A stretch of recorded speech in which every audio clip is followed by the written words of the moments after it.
नमस्कार मित्रांनो, मी तुकाराम सुरनर जी आर आणि योजना या युट्यूब चॅनलमध्ये आपल्या सर्वांचं स्वागत आहे. आजच्या व्हिडिओमध्ये एक अत्यंत महत्त्वाची माहिती पाहण्याचा आपण प्रयत्न करणार आहोत. 30 मे 2025 रोजी एक जी आर निर्गमित करण्यात आलेला आहे आणि तो जो जी आर असेल तर सतत राज्यामध्ये आता जो काही अवेळी पाऊस असेल, अतिवृष्टी असेल, पूर असेल किंवा अनेक शेतीचं जे काही पिकाचे नुकसान झालेले असेल त्यांच्यासाठी संपूर्ण राज्यामध्ये एक जी आर निर्गमित करण्यात आलेला आहे. तो म्हणजे खरीप 2025 पासून जो काही राज्यामधील विविध जिल्ह्यामध्ये अतिवृष्टी पूरस्थितीमुळे झालेल्या नुकसानासाठीची बाधित शेतकऱ्यांना द्यावयाच्या मदतीबाबतचा हा जी आर आहे. तो जी आर नेमका काय आहे सविस्तर आजच्या व्हिडिओमध्ये आपण पाहण्याचा प्रयत्न करणार आहोत. तर चला व्हिडिओला सुरुवात करूया.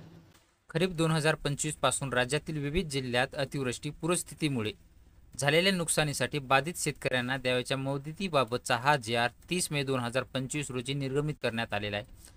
नेमका त्याच्यामध्ये तर काय आहे त्याच्यामध्ये तर पाहू शकता आपण की राज्यात उद्भवणाऱ्या विविध जे काही नैसर्गिक आपत्तीमुळे बाधित होणाऱ्या नागरिकांना मदत देण्यासाठी आपत्ती व्यवस्थापन अधिनियम 2005 मधील कलम 48(2) अन्वये राज्य आपत्ती प्रतिसाद निधी म्हणजेच SDRF यांची स्थापना करण्यात आलेली आहे.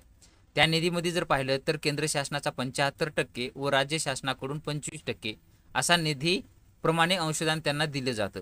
राज्य आपत्ती प्रतिसाद निधीमधून केवळ चक्रीवादळ, दुष्काळ, भूकंप, आग, पूर, त्सुनामी, गारपीट, दरड कोसळणे, बर्फ कोसळणे म्हणजेच हिमवर्षाव किंवा ढगफुटी, टोळधाड, थंडीची लाट व कडाक्याची थंडी या 12 नैसर्गिक आपत्तीमध्ये बाधित होणाऱ्या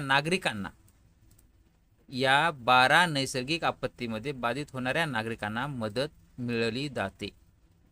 त्यानंतर जर पाहिलं तर केंद्र शासनाने विहित केलेले जे काही 12 आपत्ती व्यतिरिक्त राज्य शासनानं निर्णय घेऊन त्याच्यामध्ये महसूल व वन विभाग यांचा निर्णय जो काय आहे तो 30 जानेवारी 2014च्या अन्वये अवेळी पाऊस असेल, अतिवृष्टी असेल, वीज कोसळणे असेल किंवा समुद्राचे उधाण असेल किंवा आकस्मिक आग तसेच महसूल व वन विभाग यांच्या 22 जून 2023 नुसार सततचा पाऊस या स्थानिक आपत्तीमध्ये बाधित होणाऱ्या नागरिकांना देखील राज्य आपत्ती प्रतिसाद निधीच्या दरानुसारच मदत देण्याचं धोरण निश्चित केलेलं आहे.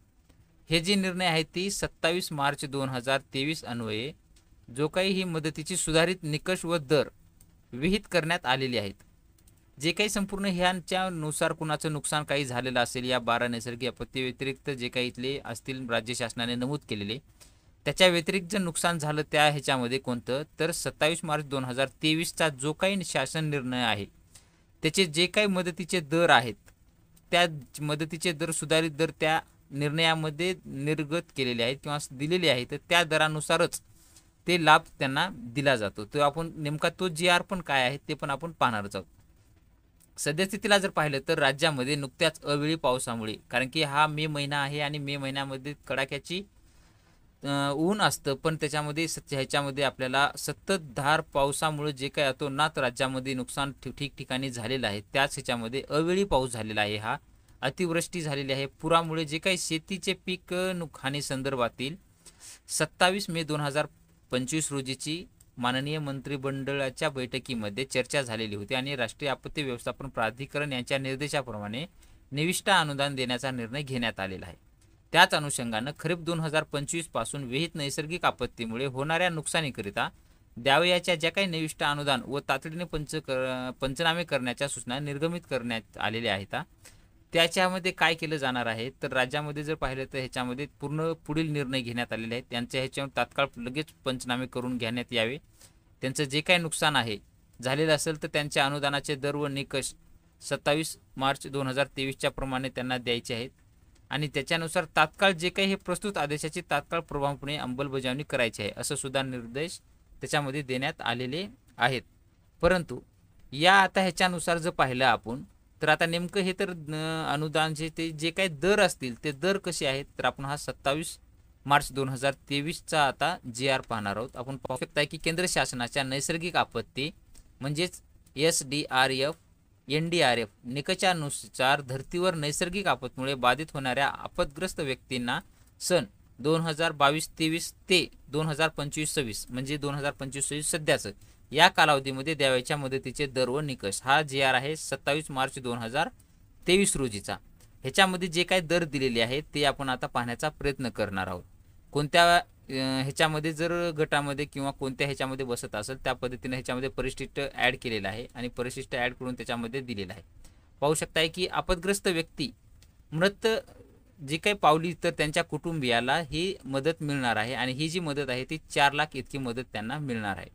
आणि त्याच व्यक्तीची जर अवयव अथवा डोळे निकामी झाल्यास एखाद्या व्यक्तीचे त्या जे काही निकष असतील त्या निकषाच्या मधील वीज पडणं असेल, हे असेल, ते असेल, जे काही 12 नैसर्गिक घटक दिलेले आहेत आणि त्याच्यानंतर राज्य शासनाचे काही घटक दिलेले आहेत त्यापैकी कुठल्याही ह्याच्या अंतर्गत जर त्या व्यक्तीचे डोळे अथवा त्यांचे अवयव निकामी झाल्यास त्या व्यक्तीला 40% ते 60% जर अपंगत्व आलं तर 74,000 रुपये मदत मिळणार आहे आणि 60%हून अधिक जर अपंगत्व आल्यास त्यांना 2.5 लाख इतकी मदत मिळणार आहे. याच्यासाठी जे काही हॉस्पिटलचं दवाखान्याचं जे काही असेल त्यांचं प्रमाणपत्र अपंगाचं सादर करणं यांना बंधनकारक केलेलं आहे. त्यानंतर जर तो व्यक्ती जो जखमी झाला किंवा इस्तिफळात दाखल झाला, जखमी होऊन व्यक्ती दवाखान्यामध्ये जर दाखल झाला तर त्याला 1 आठवड्यापेक्षा अधिक कालावधीकरिता दवाखान्यात दाखल झाल्यासाठी 16,000 रुपये आणि 1 पेक्षा कमी कालावधीकरिता दाखल जर झाला, 1 आठवड्यापेक्षा कमी कालावधीसाठी जर दाखल झाला तर 5,400 इतकं अनुदान त्यांना दिलं जाणार आहे. ह्याच्यामध्ये जर पाहिलं तर आयुष्यमान भारत योजनेखालील उपचार घेणारी व्यक्ती मदतीसाठी पात्र राहणार नाही, हे सुद्धा तुम्हाला महत्त्वाचं लक्षात ठेवणे गरजेचं आहे. त्यानंतर जर पाहिलं तर नैसर्गिक आपत्तीमध्ये 2 दिवसापेक्षा अधिक कालावधीकरिता क्षेत्र पाण्यामध्ये जर बुडालं किंवा घरे पूर्णतः वाहून गेली असल्यास किंवा पूर्णतः क्षतिशील झाली असल्यास कपडे, भांडी, घरगुती वस्तूंकरिता अर्थसहाय्य म्हणून प्रति कुटुंब 2500 झालेल्या नुकसानाकरिता आणि प्रति कुटुंब 2500 घरगुती भांडीसाठी जे काही झालेलं नुकसान असेल त्याच्यासाठी प्रति कुटुंब 2500 आणि भांडी वगैरे घेण्यासाठी हे 2500 रुपये असं त्यांना दिलं जाणार आहे. त्यानंतर जर पुढचं जर पाहिलं तर नैसर्गिक आपत्तीमध्ये गंभीरपणे प्रभावित झालेलं जे काही कुटुंबांना दैनंदिन मदतीसाठी त्यांच्यासाठी उपयोग होण्यासाठी जर पाहिलं तर कुटुंबाच्या उपजीविकेवर गंभीर परिणाम झाला असून त्याच्या कुटुंबाचे दैनंदिन जे काही कुटुंबातील 2 प्रौढ सदस्यांना दररोज नरेगाच्या वास्तविक दरानुसार जो काही त्यांचा रोजगार हमीचा दर असेल त्याच्या ह्याच्यानुसार त्यांना ते सरासरी दरानुसार त्यांना ते कमी जे असेल ते त्यांना काम ह्याच्यासाठी वेळोवेळी जाहीर केलेल्या सरासरी दर संदर्भात केली जाईल आणि मदतीची रक्कम ही DBTद्वारे त्यांना डायरेक्टली त्यांच्या तातडीनं परिस्थिती वितरित करण्यासाठी त्यांच्या खात्यावरती ही मदत दिली जाईल.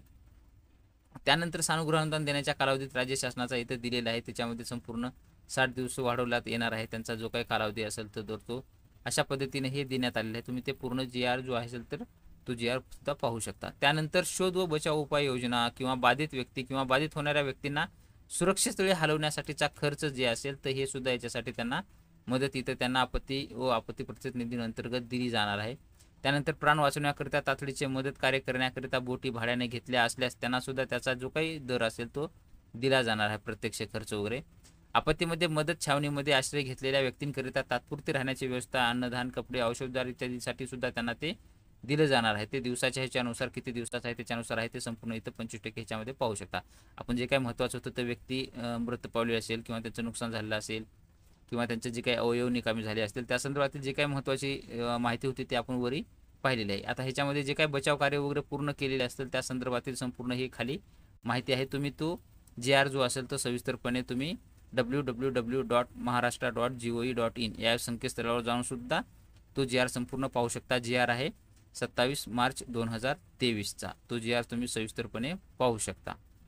ह्याच्यामध्ये जर आणखी पुढे दिलेलं आहे की आता जर हे एक झालं त्याच्यामध्ये आता इथले 2 हेक्टर मर्यादेपर्यंत जमीन धारण करणाऱ्या शेतकऱ्यांसाठी सुद्धा मदत इथं ॲग्रिकल्चर ह्याच्यामध्ये करण्यात आलेली आहे.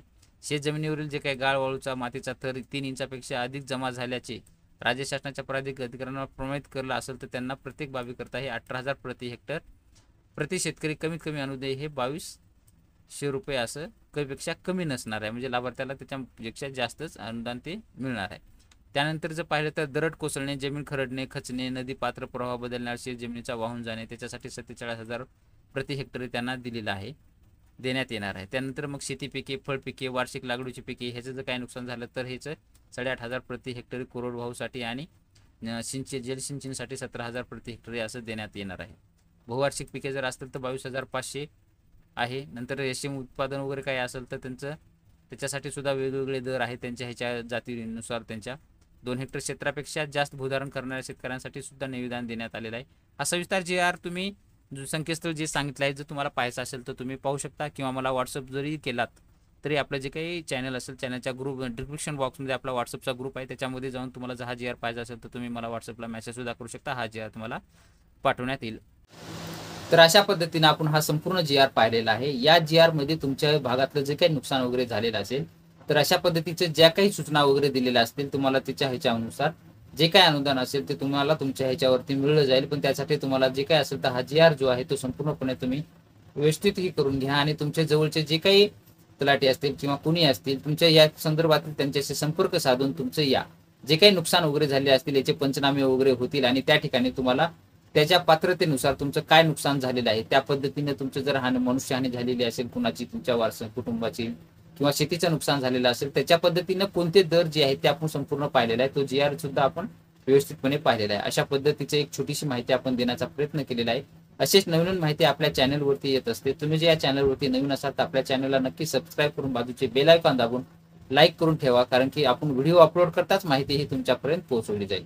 भेटूया नवीन माहितीसह नवीन व्हिडिओमध्ये. धन्यवाद.